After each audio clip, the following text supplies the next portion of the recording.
अस्सलाम वालेकुम। क्रिकेट हंगामा में नसीम राजपूत बीटीवी के तमाम नाजरीन से मुखातिब है। पाकिस्तान और वेस्ट इंडीज के दरमियान सीरीज का पहला टेस्ट मैच अब शुरू होने के है और गेयर तब्दील करना पड़ेगा पाकिस्तान के तमाम प्लेयर्स को, क्योंकि रिसेंट पास्ट में पाकिस्तान क्रिकेट टीम ज्यादातर ओडीआई और टी20 क्रिकेट खेलती आ रही है। टी20 सीरीज में पार्टिसिपेट करने वाले तमाम प्लेयर्स अब वतन वापस पहुंच चुके हैं। उनमें से कई सारे इस वक्त कश्मीर प्रीमियर लीग का हिस्सा है, जो बहुत कामयाबी के साथ मुजफ्फराबाद में जारी है। और कल हर्षल गिब्स के आने के बाद एक नया पैगाम गया इस लीग के हवाले से सारी दुनिया में कि इंटरनेशनल प्लेयर्स भी यहाँ पर पहुंचे। डैरल कलिनन, जनूबी अफ्रीका के पुराने बैट्समैन थे, वो भी जो है वो कमेंट्री करते हुए दिखाई दे रहे हैं। तो फॉरनर्स की आमद हुई। पाकिस्तानी क्रिकेटर्स ने इस लीग को चार चांद लगाने में बड़ा रोल प्ले किया और फिर उन क्रिकेटर्स के लिए भी बहुत ज्यादा फायदा दिखाई दे रहा है। इस लिहाज से फायदा दिखाई दे रहा है कि बहुत सारे ऐसे क्रिकेटर्स टेलीवाइज होने वाले मैचेस में एक्शन में दिखाई दे रहे हैं कि जिन्हें अपने टैलेंट को सामने लाने का बहुत ज्यादा मौका नहीं मिला। उसमें कश्मीर के क्रिकेटर्स भी शामिल हैं, क्योंकि दो क्रिकेटर कश्मीर के हर टीम की प्लेइंग 11 में जरूर होते हैं। इसी तरह असद शफीक को टी20 क्रिकेट में कंसीडर नहीं किया जाता, लेकिन कल उनके 43 रन बाग स्टैलियन की फतह में बड़ा इंपॉर्टेंट रोल प्ले कर गए। इसी तरह शान मसूद जबरदस्त किस्म की बैटिंग करते हुए दिखाई दे रहे हैं। पहले दिन हमने देखा था कि अहमद शहजाद ने परफॉर्म किया था। ये वो क्रिकेटर्स हैं जो इस फॉर्मेट में बहुत कम दिखाई देते हैं और हमारी टीम भी स्ट्रगल करती हुई दिखाई दे रही है। गो के इनका चांस वर्ल्ड टी20 से पहले तो नहीं लगता, लेकिन सिलेक्टर्स को, क्रिकेट पंडित्स को, इन्हें ये बावर कराने का मौका जरूर मौजूद है कि वो इस फॉर्म में भी बैटिंग कर सकते हैं। दूसरी जानिब अगर हम चलते ट्रेंट ब्रिज टेस्ट की जानिब, तो भारत का पलड़ा भारी दिखाई दे रहा है। कहीं ना कहीं अब भारत की कामयाबी के इम्कान बढ़ते हुए दिखाई दे रहे हैं। कल 207 रन का हदफ दिया था, जब 303 रन बनाकर इंग्लिश टीम आउट हुई। जो रूट की शानदार सेंचुरी थी, लेकिन 202 रन के जवाब में 52 रन एक विकेट के नुकसान पर स्कोर कर लिए थे भारतीय क्रिकेट टीम ने। और अब उनकी 9 विकेटें बाकी और मैच जीतने के लिए आज आखिरी दिन 157 रन दरकार होंगे।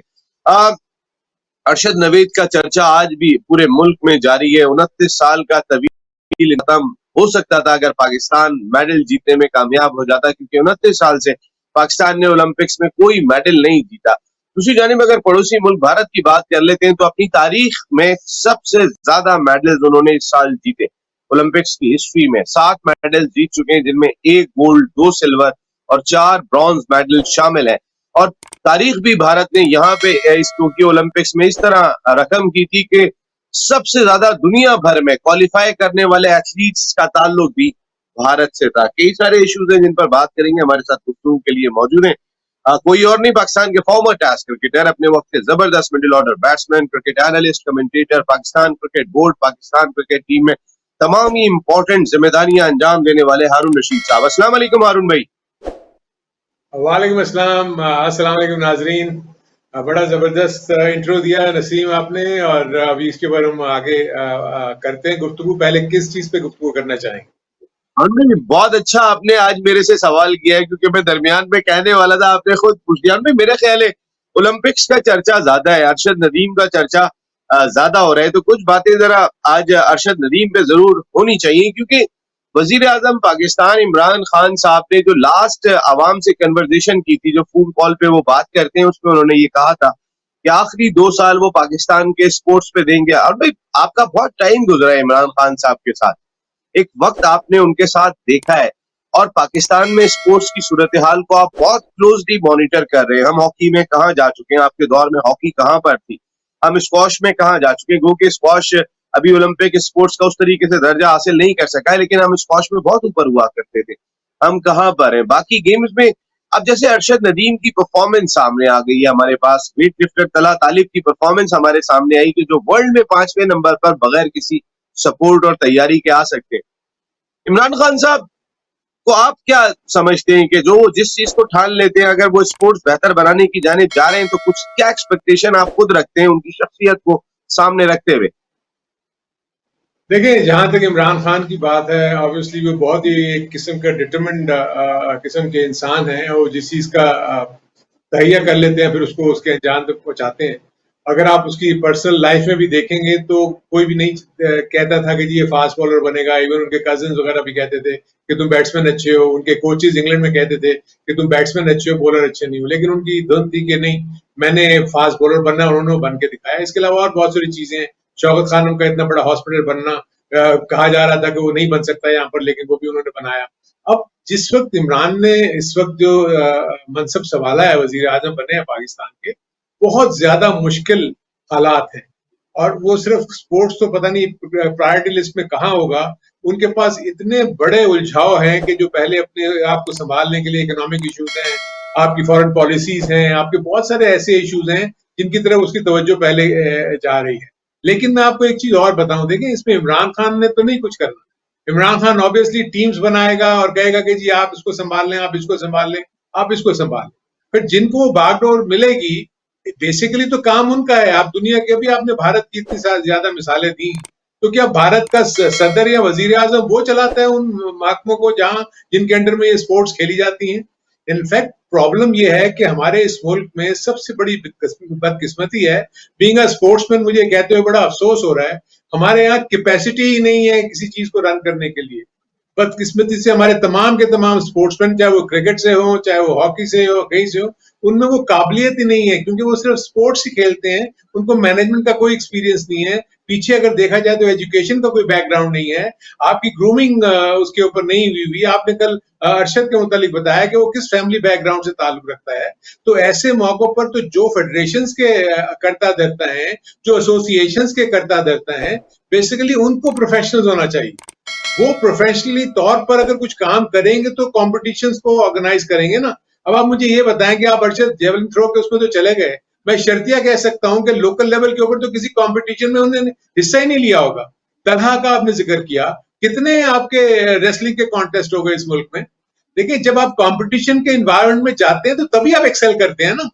अब तो जो भी अरशद ने जो पहले थ्रो किया होगा 84 का, यहाँ भी उसने अकेले ही कहीं थ्रो किया होगा तो पता लगा होगा वो 84 85 फेंक लेता है मीटर्स पे। लेकिन अगर वो मुकाबले में जाता, अगर कोई दूसरा बंदा भी उसके साथ 85 फेंकता, तो फिर इसका दिल और करता कि मैं इससे भी आगे फेंकूं। तब वो मेहनत होती है जिससे आप एक दूसरे से सबकत लेके जाने की कोशिश करते हैं। जब आप मुकाबले के रुझान से निकले ही नहीं और आप चले गए इतने बड़े ओलंपिक के मुकाबलों में, और हमारी पूरी की पूरी अवाम और कौम और किंगडम तो सब स्पोर्ट्स फैनेटिक हैं। हम तो बस जहां हमारा नाम आएगा हम चाहेंगे वो जीते। इस चीज को कोई नहीं देखता कि तैयारियां क्या हैं।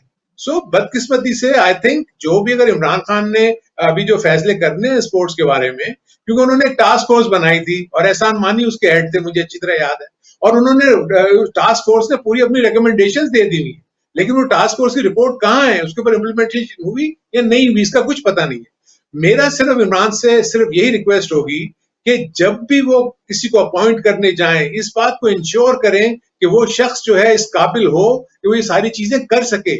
सिर्फ नाम के तौर पे वहां चले जाना, आप नामों को वहां लगा देंगे। क्या आपने क्रिकेट में नाम नहीं लगाया? क्या आपने हॉकी में नामों को नहीं लगाया? जो अच्छे अच्छे प्लेयर्स थे उनको एडमिनिस्ट्रेशन में, जब उनको एडमिनिस्ट्रेशन का और मैनेजमेंट का तजुर्बा ही नहीं होगा तो ये नाम क्या काम करेंगे? तो इसलिए बहुत जरूरी है कि वो लोग जिन्होंने इन इदारों को चलाना है वो ऐसे हो जो कि उसके मुतालिक सूझबूझ रखते हो और मैनेजमेंट का भी एक्सपीरियंस हो और थोड़ा सा उस पर्टिकुलर स्पोर्ट का बैकग्राउंड भी हो, तब तो जाके ये सिलसिले चलेंगे। वरना इसी तरीके से आप देख लेंगे जो ओलंपिक कमेटी है वो क्या कर रही है, आपकी स्पोर्ट्स फेडरेशंस क्या कर रही हैं, और जो लोग भी इनको हेड कर रहे हैं उनका मुझे मैनेजमेंट का एक्सपीरियंस तो बताएं। आप ब्यूरोक्रेट्स को तो उनका हेड बना देते हैं। ब्यूरोक्रेट क्या करेगा? वो तो ठीक है, अपने ऑर्गेनाइजेशनल सेटअप में 2 सेक्रेटरी रख लेगा, 3 मैनेजर्स रख लेगा और उनके आगे वो जॉब फेंक देगा, उसके बाद वो रिपोर्ट लेता रहेगा। सो इसलिए बहुत जरूरी है कि हमारे पास जब भी ये लोग जो भी नई पॉलिसी बनती है, जिन लोगों को ये अपॉइंट करते हैं, वो इस काबिल हों और वो डिलीवर कर सकें। और अकाउंटेबिलिटी होनी चाहिए, आफ्टर एवरी 3 मंथ्स 4 मंथ उनका पता चले कि जी वो क्या कर रहे हैं, ताकि उनका रिपोर्टिंग का कुछ सिस्टम होना चाहिए किसी एक जगह के ऊपर, चाहे वो वजीर आज़म के सेक्रेटेरिएट में। अनबी, मैं आपकी बात को इसलिए नहीं समझ पा रहा है, ना तो आपको प्लेयर्स दिखाई दे रहे हैं, ना आपको ब्यूरोक्रेट दिखाई दे रहे हैं। मैं प्लेयर्स की बात कर लेता हूं तो क्रिकेट में अब्दुल हफीज कारदार या कोई बहुत लिमिटेड क्रिकेटर एडमिनिस्ट्रेटर हमने देखे। क्रिकेटर एडमिनिस्ट्रेटर की बात कर रहा हूं जिन्होंने एडमिनिस्ट्रेशन प्रॉपर तौर पे की, और रमीज राजा भी क्रिकेटर थे जो CEO पाकिस्तान क्रिकेट बोर्ड की जिम्मेदारियां अंजाम दे चुके हैं। या मैं क्रिकेटर्स की, स्पेसिफिक क्रिकेटर्स की बात कर रहा हूँ। जावेद मियांदाद साहब डायरेक्टर जनरल के ओहदे पे पाकिस्तान क्रिकेट बोर्ड में फाइज रहे। अब ज्यादातर हमने देखा नूर खान हुए, आरिफ अली खान अब्बासी हुए, एडमिनिस्ट्रेटर्स ने क्रिकेट को रन ज्यादा बेहतर अंदाज में किया। हॉकी में भी अगर आप बात कर लेते हैं तो ब्रिगेडियर हमीदी या ब्रिगेडियर आतिफ को अगर हम हटा देते हैं कि जो हॉकी प्लेयर थे, बाकी उसके बाद जो भी हॉकी प्लेयर हैं, आप राना साहब उठा लें, आप आसिफ बाजवा उठा लें, आप उस तरीके से डिलीवर नहीं कर सके। आपके प्लेयर्स में कैपेबिलिटी नहीं। देन आप दूसरी तरफ कह रहे हैं कि ब्यूरोक्रेट भी नहीं होने चाहिए। अगर ब्यूरोक्रेट भी नहीं होने चाहिए तो फिर किस अंदाज से, किस लाइन ऑफ एक्शन के साथ हम अपने इस स्पोर्ट्स को बेहतर करें? खुद तो चलाने से रहे। देखिए, कल मेरी बात हो रही थी उड़ीसा में, मेरे दोस्त हैं भारत में, सहाफी कलिंगा जी से, कल हमारे साथ हिस्सा थे वो। उन्होंने जो दो चार चीजें कही वो इतनी इंपॉर्टेंट थी। हरुण भाई, 10 एथलेटिक्स अकेडमीज हैं भारत में, 10, और उसमें हजारों हजारों एकड़ के ऊपर एक एक अकेडमी फैली हुई है। उन्होंने जाल जो है वो पूरे मुल्क में फैला दिया है। कहने का मकसद है वहां पर इंटरनेशनल कोचेस, वो अपने पाकिस्तानी कोचेस को उन्होंने हम तो बाहर भेजने के लिए तरस रहे होते हैं कि हमारा एथलीट बाहर जाके ओलंपिक से पहले तैयारी कर ले। वो कोचेस को उन अकेडमीज के अंदर लेकर आते हैं। कहने का मकसद है इन्वेस्टमेंट। हम 1 अरब रुपया इन्वेस्ट करते हैं पाकिस्तान में ओलंपिक स्पोर्ट्स के ऊपर, जो पाकिस्तान स्पोर्ट्स बोर्ड को देते। सालाना तनख्वाहें अगर सिर्फ स्पोर्ट्स के जो ऑफिसर्स रखे हुए पूरे मुल्क में, वो 70 करोड़ रुपए, 60 करोड़ रुपए बन जाती है। तो हम खेलों पे लगा के आ रहे हैं। इसके बरक्स भारत में 70 करोड़ रुपया, ये मैं अपने जरा आपकी बात, मैं जरा आपको आपकी बात आगे बढ़ाने के लिए इंफॉर्मेशन शेयर कर रहा हूं आपसे, जो मुझे खुद कल मिली। भारत में 70 अरब रुपया जो है वो सालाना होता है, तो 140 पाकिस्तानी अरब रुपया हो गया, जहां हम 1 अरब रुपया खर्च कर रहे हैं। देन चले ठीक है, भारत का मुल्क बड़ा है, भाई 6 गुना ज्यादा बड़ा होगा, 7 गुना ज्यादा बड़ा होगा, लेकिन उनकी इन्वेस्टमेंट हमसे 100 गुना ज्यादा दिखाई दे रही है। हम उनकी तैयारियां करने का अंदाज हमसे 100 गुना ज्यादा दिखाई दे रहा है। उनकी जो तैयारियां है, फिर और भाई उनके पीछे जरा आके तो देखें कौन कौन आके खड़ा हो जाता है। और फिर सबसे इंपॉर्टेंट चीज, उनका जो नेशनल एथलीट होता है, जिस वक्त वो गोल्ड जीतता है, मैं गोल्ड की बात कर रहा हूँ, नेशनल सतह पे उसको जॉब मिलती है 16 ग्रेड की, उसको गाड़ी मिलती है, गाड़ी के साथ उसका रहन सहन का खर्चा जो है ना वो भी सरकार उठा रही होती है, और उसके बाद उसको प्राइवेट सतह से इंडोर्समेंट दिलाने में मदद मिलती है। जो कल भारतीय जेवलिन थ्रो के एथलीट जीते हैं, उनकी सालाना आमदनी 6 करोड़ रुपए इंडियन है। सालाना आमदनी 6 करोड़ रुपए, अभी ये गोल्ड मेडल जीतने के बाद उनकी सरकार ने उन्हें दे दिया। लेकिन 6 करोड़ रुपए सालाना आमदनी का मकसद है 50 लाख रुपए भारतीय। हमारा एथलीट ले क्या रहा है? वो तड़सता रह गया। आज उसके वालिद जो है ना, अरशद नदीम, के कल रात को चीखते हुए दिखाई दिए कि मेरे बच्चे को तैयारी का दिया। दूसरी जानिब आप नीरज, जो इंडिया के गोल्ड मेडलिस्ट है, उनकी तैयारी देखें कि उनकी बॉडी लैंग्वेज बता रही थी कि वो कितने प्रिपेयर होकर आए। हमारे एथलीट के चेहरे पे एक टेंस, एक खौफ का साया था, मैं जीत गया तो मेरे मुल्क में ओलंपिक स्पोर्ट्स बेहतर हो जाएगी, मेरे वालिद का, मेरे घर को सपोर्ट हो जाएगी। उसकी जहन में 10 सवालात चल रहे हैं। वेयर इज इंडिया का एथलीट आ रहा है, वो माइंड फ्री होके आ रहा है। वो कहता है कि मेरे सारे मसाइल जो है वो हल कर दिए गए हुकूमत की सतह पर, मेरा कोई खाने का मसला नहीं है, मेरे बच्चों की तालीम का कोई मसला नहीं है, माइंड फ्री होकर आ रहा है। हमारा खिलाड़ी जब आ रहा है उसके माइंड में इतने सवाल हैं, मेरे अब्बा राज मिस्त्री हैं, उनकी मिस्त्री की दुकान बहुत बड़ी करा दूंगा। और भाई ये तमाम चीजें, बुनियादी चीजें जो खान साहब को देखनी होंगी। नसीम, ये जो आपने बातें की है ना, इसमें एक चीज तो सबसे वादे तौर पे आ रही है। ऑब्वियसली हम भारत का बहुत जिक्र कर रहे हैं। देखें सबसे बड़ी चीज क्या है कि उन्होंने स्पोर्ट्स को अहमियत कितनी दी। देखें नसीम, जो आप बात कर रहे हैं ना, मैं पूरा कुछ ये पड़ोसी मुल्क है, हम इनके बराबर थे। मैं बात ये कर रहा हूँ, इतना फर्क बढ़ता चला जा रहा है। मैं आपका पॉइंट समझ रहा हूँ, मैं आपको सिर्फ यही बता रहा हूँ कि फर्क क्या है।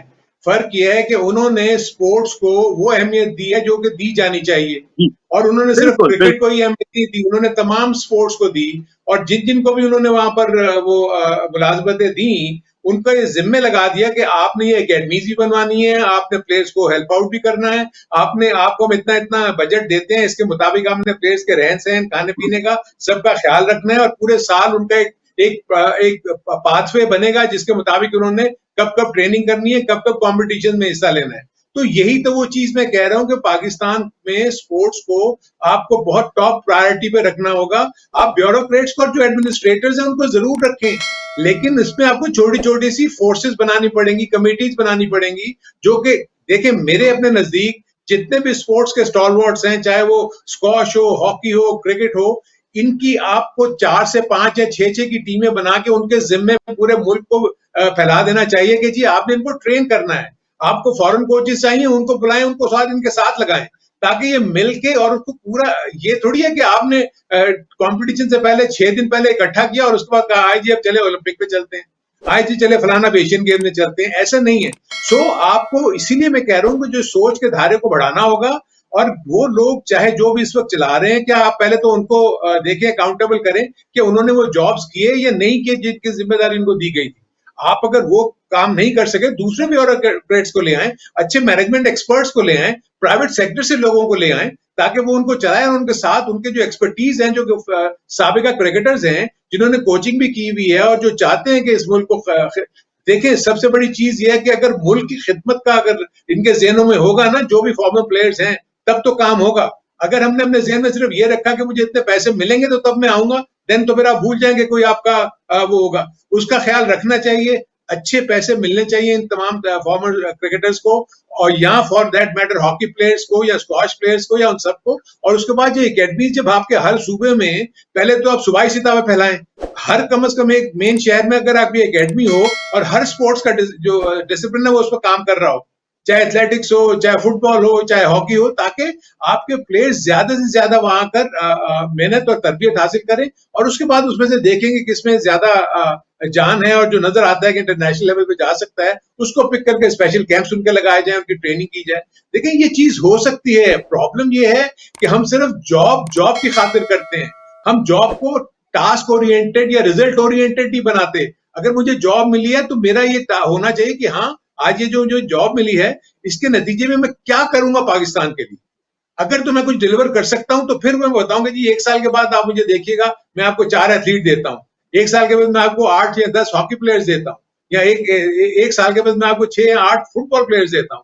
तब तो वो बात है ना। फिर आप उस बंदे को और प्रोलॉन्ग करें, उसके कॉन्ट्रैक्ट को बढ़ाएं, उसकी बारात बढ़ाएं, ताकि जो रियल सेंस में काम करने वाले हैं उनको आप आगे लेके आए। जो बगैर बस ठीक है जी जॉब मिल गई, आराम से बैठे हुए हैं, उनका क्या फायदा, वो उनको मिल रही है तनख्वाह महीने की, वो लेके चले जा रहे हैं बस। ठीक है, सारे सिलसिले तो चल रहे हैं ना।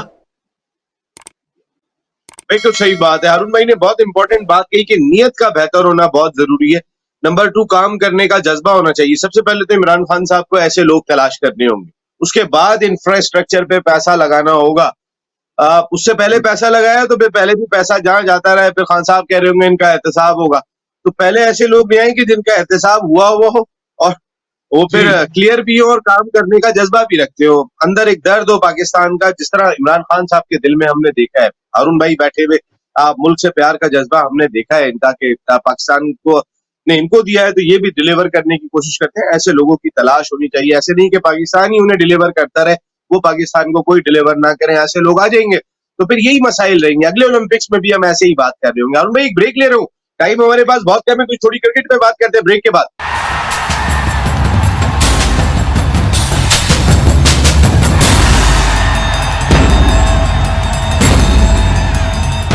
क्रिकेट हंगामा में एक मरतबा फिर आपको खुशामदीद कहते हैं। कश्मीर प्रीमियर लीग के मैचेस जारी हैं, पाकिस्तानी स्टार्स एक्शन में दिखाई दे रहे हैं, कश्मीरी खिलाड़ी भी सामने साथ में शामिल है, हर्षल गिब्स भी आ गए। इस लीग पर तो बात करेंगे, लेकिन आज है बड़ा important day Trent Bridge test का, कि जहां पर 157 रन दरकार है इंडिया को मैच में फतह के लिए, और 9 विकेटें दरकार होंगी इंग्लैंड को इंडिया को फतह से रोकने के लिए, जो खासा मुश्किल टास्क दिखाई दे रहा है। अरुण भाई क्या कहते हैं? अरुण रशीद साहब हमारे साथ गुफ्तगू के लिए मौजूद। अरुण भाई 157 दरकार है, कल जो रूट की सेंचुरी के बारे में क्या कहेंगे? आई थिंक आप अगर देखा जाए तो जो रूट के अलावा तो बाकी ज्यादा बैट्समैन जो है वो इंडिया की अच्छी बॉलिंग का मुकाबला नहीं कर सके। कल हम जैसे जिक्र कर रहे थे, मैंने आपको पहले ही कहा था कि जैसी नया बॉल आएगा इंडिया के बहुत ज्यादा चांसेस है कि वो उनको ऑल आउट कर दे या कुछ विकेट्स हासिल कर ले। लेकिन कल इंडिया ने इतनी अच्छी बॉलिंग की कि उनको कल ही आउट कर दिया, और फिर इतना वक्त भी मिल गया कि उन्होंने वो 50 रन भी कर लिया और एक आउट हुआ। इंडिया के लिए आज जो पहला स्पेल है ना एंडरसन का और प्रॉब्ली उसके साथ ब्रॉड का, ये बड़ा इंपॉर्टेंट होगा, क्योंकि गेंद थोड़ा सा पुराना हो चुका है, क्योंकि नए बॉल के साथ वो बहुत ही अच्छी बॉलिंग करते हैं। कल 50 रन होने के बाद थोड़ा सा इंडिया का कैंप सुकून से होगा। लेकिन आज अर्ली विकेट्स गिरने से थोड़ा सा उनको डेंट पड़ सकता है, लेकिन मैंने जैसे इंडिया की बैटिंग का कल भी मैं आपको जिक्र कर रहा था कि बहुत स्ट्रांग बैटिंग लाइनअप है। रोहित शर्मा अगर आज सरवाइव करके और उसके बाद आगे लेके चलते हैं इस टीम को, तो मैं ये फील करता हूं कि इंडिया के बहुत ज्यादा चांसेस हैं इस मैच को जीतने के लिए, क्योंकि मैंने आपको कल कहा ही था कि पिच जो है वो बहुत ज्यादा वेयर एंड टेयर नहीं हुआ उस पर, पिच अच्छी है अभी भी बैटिंग के लिए। कल हमने देखा कि इवन लास्ट मोमेंट में भी आके जब इंडियंस ने स्ट्रोक्स खेले तो बड़े अच्छे उन्होंने स्ट्रोक्स खेले विकेट के चारों तरफ और बाउंड्रीज के जरिए उन्होंने रन्स भी हासिल किए। आज थोड़ा सा इंग्लैंड के लिए प्रॉब्लम ये होगा कि रन्स बहुत कम है, वो ज्यादा अटैक भी नहीं कर सकते। अगर 3 से 4 स्लिप और एक गली के साथ बॉलिंग करते हैं तो आपको आउटफील्ड में बहुत ज्यादा कवर्स पे, मिड ऑफ पे, मिड ऑन पे या मिड विकेट पे बहुत ओपनिंग्स मिल जाती हैं, गैप्स मिल जाते हैं जहां पर बैट्समैन जो है वो रन्स करके बड़ी तेजी से रन्स करेगा। तो इंग्लैंड के पॉइंट ऑफ व्यू से आज उसको डिफेंड भी करना है और साथ साथ अटैक भी करना है। तो आई थिंक 2 स्लिप पे गली के साथ ज्यादातर हम देखेंगे कि बॉलर्स बॉलिंग कर रहे होंगे। मे बी पहले घंटे में वो कोशिश करे रूट कि वो 3 से 4 स्लिप के साथ जाए, लेकिन जैसे ही अगर ये बैट्समैन सेट हो गए तो फिर वो उसको अपनी फील्ड को खोलना पड़ेगा। आई थिंक मैं इसमें क्रेडिट दूंगा डेफिनेटली इंडिया ने बैटिंग भी बहुत अच्छी की और उसके साथ साथ बॉलिंग बहुत अच्छी की और साथ साथ कैचिंग मैंने देखा है कि इंडिया बहुत ज्यादा इंप्रूव कर गया है एज ए फील्डिंग साइड। सो मेरे अपने नजदीक इंडिया अगर ये टेस्ट मैच जीता है तो बहुत बड़ा अपर हैंड हो जाएगा उनका इस सीरीज। इंग्लैंड के लिए यानी पहला घंटा बहुत इंपॉर्टेंट है कि पहले घंटे में अगर आपने 2 से 3 आउट नहीं हुए तो फिर आप ये मैच नहीं बचा पाएंगे। एटलीस्ट आपको पहले घंटे में 2 आउट 3 आउट करने हैं अरुण भाई, क्योंकि रन्स भी ज्यादा नहीं है बोर्ड पर। बिल्कुल बिल्कुल, ये बहुत जरूरी है क्योंकि देखिए इसीलिए मैं कह रहा हूँ कि आज वो लोग एंडरसन से स्टार्ट लेंगे और उसका आपको पता है इतना एक्सपीरियंस है उसकी, खास तौर पर जो उसकी जो मुश्किल बॉल है वो ये है कि हवा में ऐसा लगता है कि गेंद अंदर आ रही और वो पिच पे पड़ने के बाद वो गेंद बाहर निकल जाती है और बैट्समैन उसको अंदर की तरफ खेलते हैं और एज लेके आपका स्लिप या विकेट कीपर के पास बॉल चली जाती है, जैसे उन्होंने कोहली को आउट किया था पिछली इनिंग में और उससे पहले के जो ओपनिंग बैट्समैन थे उनको उन्होंने आउट किया था। तो मेरे अपने नजदीक ये स्पेल सरवाइव करना बड़ा है और ऑब्वियसली जो इंडिया के बैट्समैन है वो बहुत ही एक्सपीरियंस्ड है। पीछे अभी कोहली मौजूद है, रहाणे बहुत एक्सपीरियंस बैट्समैन है और पंत जो है वो तो आते ही बड़े एग्रेसिव बैटिंग करते हैं। तो ओवरऑल सिचुएशन जो नजर आ रही है 150-90 ओवर्स का प्ले है। अगर बारिश नहीं होती, आई डोंट नो अबाउट, मैंने इतना मौसम को देखा नहीं कि आज बारिश की क्या फोरकास्ट है। अगर तो ज्यादा ड्राई वेदर है तो मैं तो देख रहा हूं कि इंडिया को इस मैच को जीतने में कोई प्रॉब्लम नहीं होनी चाहिए। लेकिन जैसे हम क्रिकेट में कहते हैं कि 2-3 अर्ली विकेट्स रन अगर नहीं गए और 3 से 4 विकेट्स गिर गई देन प्रॉब्लम हो सकती है इंडिया के लिए और इंडिया जो है वो ऑन द बैक फुट हो सकता है। 70-30 कह सकते हैं इस मैच को या 75-25? नहीं, मैं तो उसको मेरे नजदीक तो 85-15 है इस वक्त। 85-15 अरुण भाई ने तो बिल्कुल इस वक्त इंडिया को फर्म फेवरेट करार दे दिया ट्रेंट ब्रिज में। अरुण भाई बहुत बहुत शुक्रिया, बुलेटिन का टाइम होने वाला है, आपसे बात होगी कल जब मैच खत्म हो जाएगा। यहाँ नसीम राजपूत अपनी पूरी प्रोडक्शन टीम अदनान रफीक के साथ हम चाहेंगे इजाजत, जल्द आपसे फिर मुलाकात हुई। चल दान चलाने के बाद।